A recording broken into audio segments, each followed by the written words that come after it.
Many times when women would take workshops, they would share that they had never had a sexual fantasy.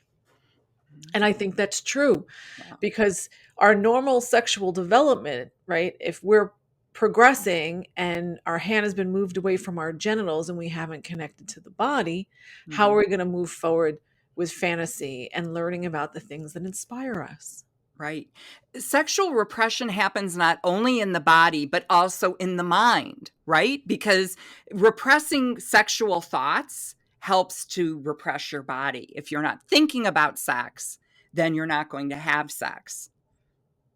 So it's a result of instilling, right, guilt and shame Hmm.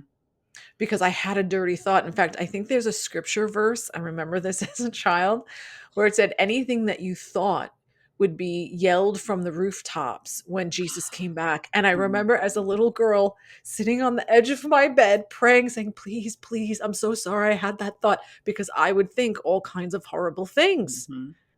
and I was going to be found out. And I think that's what we're all afraid of with fantasy, that we'll be found out. But, 99.9% of people's sexual fantasies are quite vanilla. Yes, yes. And I think too, Freud also got into the act by, somehow like if you have a thought that's what you really want to do. And with fantasy, that is not true. 80% of my fantasies I would never ever want to do in real life. Because then it's not fun anymore. Then it's not a fantasy. The whole point is I'm thinking of something I would never do, something completely taboo. Fantasy means make believe. It means play. It's not reality, right? Fantasy is the opposite of reality. It's like playing dress up, Mhm. right? When we're little girls, we always want to dress up. Yes. And so that's not real. You're Mhm. pretending. And I think Yes. that's kind of fun. In a way, that's what the heart of fantasy is. It's like letting myself go there. What would it be like Mhm. if while I was touching myself, someone was watching me? Mm. What would that Yes. feel like? Would that give me a charge? Hmm. Yes. Right? Or what if I was with a partner that was completely unsuitable? Mm. Maybe it's someone I know, my best friend's partner, or maybe it's a distant family member. Oh, Mhm. the Yes. third cousin once removed? Mhm. Yes, and all of that is arousing because Mm. taboo, novelty, things that are outside of our everyday lives, that's what arouses us. So, Carlin, how do we get started with having sexy thoughts if we've never allowed ourselves to explore that? I think you have to try things on, right? You Mhm. have to sample.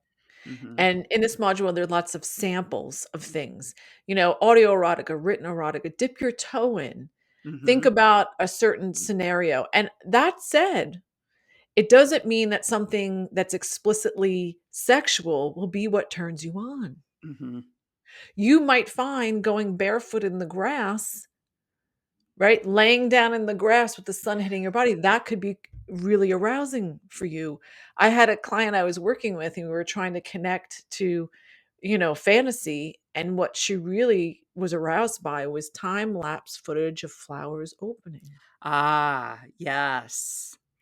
Right. So that's why I don't like saying turned on. It's more like what inspires me. Right, right. Yes, yes. Nature can be very arousing. Now with my mind, like I can imagine myself, like in a forest, on like mossy ground, right? Getting that feeling of the moss under your bare skin and the smells, I get into that. But now for me, because of my very dirty mind, like all of a sudden the fairies are going to come out, and maybe the troll from under the bridge. But that's where my mind goes. But I've been practicing fantasy for a very long time. So I think starting out with just sensual thoughts is a Mm. great way to begin. And I loved Carlin talk about when you made bread. Oh, I was making bread one day, and I remember it was like my first apartment that I had Mhm, by myself. And what mhm, do you do? It's like, I'm going to make bread. I'd never made bread before in my life when I had the recipe. And I was standing by my kitchen counter, which was kind of high, and I was, like, kneading the dough together. It was still kinda sticky, and I was just putting it together in a ball. So I was using my core muscles and moving, right? Mhm. So I was probably flexing my pelvic floor muscle. Yeah. And then I had this thought of, like, women have been doing this for millennia, Mhm. making bread, right? Mhm. It's something every household would do every morning. Mhm. And that's usually when your family leaves the house, right? To work, to go to school. So it's probably your only alone time. And all Mhm. of a sudden, I had this thought, I'm making the bread. I felt really aroused. I felt my vagina lubricate, and a little drip came right down my inner thigh. Mhm. And then I went off and I started imagining being bent forward, taken from behind. I don't know who it is, but I don't care because it feels good. And I can see too, it's so sensual.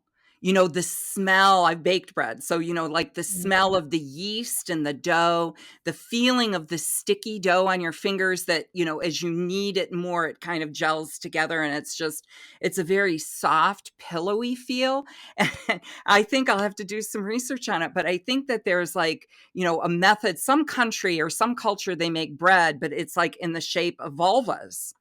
Of And that's course. that's part of, and, right? Of course. I mean, doesn't it kind of feel like, that sensual, like you're touching skin? I mean, you could just get out some crayons and some markers or some paints and start creating. Betty used to always say that an artist looks at a canvas, there's nothing there, and you just throw something up and then you work it out. That's Mhm. how she started in sexuality. Is Mhm. she started painting the nude, the masturbating nude, the orgy nude, the couple nude, the love picture, right? You could do that. Put on a piece of paper things that you've seen before that you thought were interesting, or Yes. imagining yourself in situations, or just coloring nature. If you just get it all out and start Mhm. doing, Mhm. you'll channel it, will open, you'll let it out, and it Yes. will be there. Because really, how we're wired, what we respond to, it's kind of in there. Mhm.